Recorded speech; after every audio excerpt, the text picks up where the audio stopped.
Mucho se ha hablado en las últimas semanas, en los últimos meses, y aquí lo hemos hecho también en la noche de COPE, de la nueva ley de seguridad privada, que ha sido aprobada recientemente en el Congreso de los Diputados. Según la Asociación Profesional de Detectives Privados de España, nace obsoleta para quien quiera contratar un detective privado. No protege adecuadamente los derechos del cliente y del investigado, prohíbe realizar investigaciones para la defensa penal y puede ser el principio del cierre de muchos despachos, según esta asociación. Recordemos que hay casi 1.300 licencias de detectives privados en nuestro país que se imparten clases para ser detective en 17 universidades, que a lo largo de 2013 se realizaron 2 millones de investigaciones y que el 63% de las mismas estaban relacionadas con la situación financiera de empresas, trabajadores y morosidad. Para hablar de este asunto tenemos esta noche a Eva Grueso. Ella es presidenta de la Asociación Profesional de Detectives Privados de España. Eva, buenas noches. Hola, ¿qué hay? Buenas noches.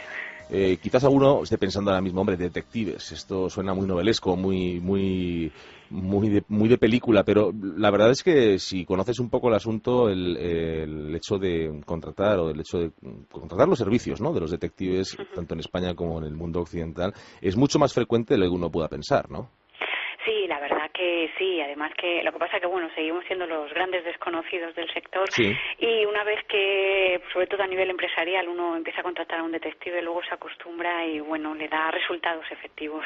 ¿Cuáles son las causas principales para que alguien, persona física o jurídica, se decida a contratar los servicios de un detective privado en España? Uy, son muy amplias. Ya digo, en el caso empresarial, pues ahora sobre todo pues están temas de competencia desleal, más conocidos a lo mejor las bajas fingidas o el absentismo laboral, pero luego en el ámbito familiar, pues por ejemplo para el tema de las pensiones alimenticias y compensatorias, para ver si ha variado, para determinarlas en muchos casos con personas que trabajan, bueno, que tradicionalmente se conoce como en B, dinero negro, Sí.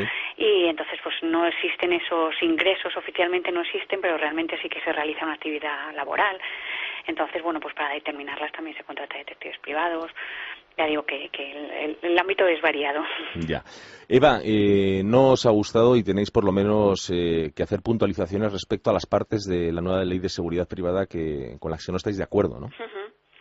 Sí, a ver, máxime porque es que de las propuestas que el sector realizó, pues no se ve ninguna recogida en la ley, y entonces entendemos que realmente no se adapta a las necesidades reales del colectivo de detectives privados, igual que en otros colectivos del sector de la seguridad privada. Sí que se ha intentado dar solución a tanto a una problemática como a una realidad que ya se estaba viviendo. En el caso de la investigación privada no ha sido así. Seguimos manteniéndonos pues prácticamente igual que estábamos con la ley del 92 en cuanto a las funciones que nosotros podemos realizar, pero con un control exhaustivo que no hace más que ir en detrimento del propio, tanto del investigado como del cliente. Pues somos todo oídos. Explícanos por qué salen ambas partes, en este caso, en lo referente a los detectives privados, perjudicadas con la nueva ley. Pues en primer lugar por el tema de la confidencialidad del encargo. O sea, en la ley lo que se dice es que tenemos que comunicar que se ha realizado, bueno, que ese encargo profesional. Entonces nosotros decimos que si realmente estamos hablando del ámbito privado, que nada interfiera a lo que es la seguridad pública, pues no se entiende para qué tiene que constar un fichero en el ámbito policial sobre clientes e investigados que nada afecta, ya digo, a la seguridad pública. Entonces ahí pues la intimidad, el derecho a la intimidad creemos que no se salvaguarda lo suficiente. Entonces, bueno, pues ya digo, con investigaciones a lo mejor de ámbito puramente privado, como puede ser una infidelidad conyugal, un impago de obligaciones, unas reclamaciones aseguradoras, vaya, que no tienen nada que ver con el ámbito de la seguridad pública. ¿Y esto existe? ¿Eso ocurría hasta ahora sí y no se ha modificado o es algo que No, incide? esto es nuevo. Es nuevo. Sí, esto es completamente nuevo. Ya. Porque sí que es cierto que nosotros hasta ahora llevábamos un libro de registro, pero que se mantenía solamente en el despacho, porque, bueno, si pasaba algo, a unas inspecciones que nosotros rutinarias que tenemos, pero bueno, nada más, se quedaba ahí en el ámbito del despacho. Ahora no, ahora estas comunicaciones se han de hacer, se supone que telemáticamente, porque quedará en vía reglamentaria como se establecerán, y que hemos de comunicarlo, ya digo, a la Administración, y la Administración tendrá constancia de que estas investigaciones se han realizado. ¿Y cuál es la razón que se os ha esgrimido para hacer este cambio en la ley? Ninguna. No, ninguna. ¿O tenéis por lo menos una idea de qué ha podido pasar para que se haya cambiado? Pues no sé, un control exhaustivo de la profesión. Parece en muchos casos, y cuando se ha estado en diferentes debates al respecto, cuando se estaba el proyecto de ley de seguridad privada, como si los detectives fuéramos delincuentes, y de ahí la necesidad de ese control excesivo que la norma nueva ha delimitado, y es todo lo contrario. O sea, profesionales completamente regulados, tampoco tenemos un número de sanciones como para que sea necesario este control. Entonces, la verdad que no se entiende por parte del sector, es que no se comprende. Bueno, este capítulo ha quedado bastante claro. ¿Qué más objeciones tenéis? Pues una importante que llevamos reclamando desde que de las primeras regulaciones de la profesión de detective privado, allá por el año 1951, ¿Sí? pues nosotros siempre hemos visto la necesidad de poder realizar investigaciones para la defensa penal, lo que se entiende por delito público, que nosotros nos mantenemos en esa línea, en que no podemos investigarlo porque las normas que nos han regulado siempre lo han prohibido. Entonces aquí lo que pasa es que se le prohíbe o se le impide al ciudadano poder contratar a un detective cuando esté implicado en un procedimiento penal. O sea, se tiene que quedar solamente con la parte de la investigación policial, que en modo alguno criticamos la investigación policial, pero ya sabemos que puede haber errores o que no están, investigaciones que no están correctamente hechas, y al ciudadano se le impide la posibilidad de su defensa contratando un investigador privado. O sea, la parte esta privada de la investigación queda completamente anulada. Siempre que se suponga o se presuponga que puede haber un delito penal, ¿no?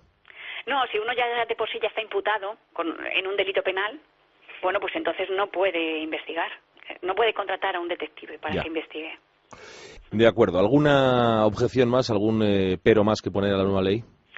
Pues sobre todo también, aparte de una serie de formalidades, de obligaciones de formalidades, tales como el realizar un informe al finalizar la investigación, que de forma habitual ya lo hacemos, porque además el 90% de nuestras investigaciones finaliza o va para un procedimiento judicial, con lo cual ese informe se aporta como prueba, entonces no habría ningún problema. Pero si un cliente dice que no tiene necesidad de ese informe o los resultados obtenidos no le sirven, con lo cual va a descartar ese procedimiento judicial, bueno, pues la ley nos obliga a que ese informe se haga, con lo cual, ¿hacemos un informe para la administración?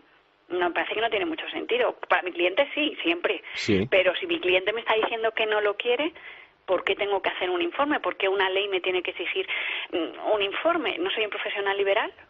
De todas formas, Eva, esta presunta desconfianza, me imagino que en algún momento, de alguna forma, algún interlocutor desde la Administración la ha tenido que, os la ha tenido que comunicar o la habéis tenido que debatir en alguno de los foros, ¿no? Bueno, en todo este proceso ha salido con bastante frecuencia el tema de la investigación de Alicia Sánchez Camacho, que justamente surge en pleno trámite de la nueva norma, con lo cual, bueno, pues ahí a nivel, ya digo, que sobre todo también político y eso, pues siempre ha surgido este caso, siempre siendo objetivos y viendo que no se ha de legislar en caliente, pero parece que este caso nos ha afectado bastante. Un solo caso que conocemos sobre investigación privada parece que es el que nos lleva a esta nueva norma o esta forma de proceder. Eva, uno de los aspectos que también al inicio de la entrevista yo señalaba y de los que vosotros también tenéis queja es de que posiblemente la nueva ley, según vosotros siempre, puede suponer cierre de despachos y pérdida de puestos de trabajo dentro de vuestro ámbito. ¿Esto desde qué punto de vista lo tenéis en cuenta? Pues porque ahora mismo la ley nos exige un aval bancario para cubrir el pago de multas y sanciones, o sea, todo sanciones administrativas, porque también se exige tener un seguro de responsabilidad civil, algo que la mayoría tenemos y con lo que nosotros realmente estamos de acuerdo, porque frente a posibles negligencias en el desarrollo profesional, pues está bien que cualquiera que se vea afectado pues haya un seguro de responsabilidad civil que lo pueda cubrir. Pero un aval bancario para cubrir sanciones administrativas, pues parece que no tiene mucho sentido, y las sanciones administrativas en la Ley de Seguridad Privada, las sanciones graves, van de 30.000 euros a 600.000 euros. Entonces, si nosotros tenemos que constituir un aval bancario por ese importe, pues la mayoría no podremos. Y me imagino que en todo este proceso, hasta que ha salido aprobada la ley, vosotros habéis dado vuestro parecer en los puntos en los que había más discordia, ¿no? Con el primer borrador. Sí. Puntos que habéis comunicado, lógicamente, a la Administración y que, por lo que estás contando tú, no se han tenido demasiado en cuenta. Sí, sí, así ha sido. Desde que el momento en que iniciamos haciendo unas propuestas a la ley, bueno, surgió un anteproyecto que era tremendo, donde la actividad de la investigación privada se le daba también a las empresas de seguridad. Sí. Ahí sí que nos cerramos en banda y entonces el proyecto volvió de forma anterior, que quitó esa posibilidad a las empresas de seguridad. Pero por lo demás, la verdad que no se han considerado para nada nuestras propuestas. Es la realidad, una de las realidades, ¿no? Una de las aristas de esta nueva ley de seguridad privada que ha dado mucho que hablar y que seguro que lo seguirá dando, puesto que ocupa una importante, bueno, pues parte de lo que nos afecta a todos los ciudadanos y a los profesionales que se dedican a ello. Eva Grueso, presidenta de la Asociación Profesional de Detectives Privados de España, gracias por darnos vuestro punto de vista, que yo creo que puede interesar en un momento dado a cualquiera de los oyentes que nos están escuchando. Vale, muchas gracias a vosotros por hacer Buenas el eco. noches. Buenas noches, hasta luego.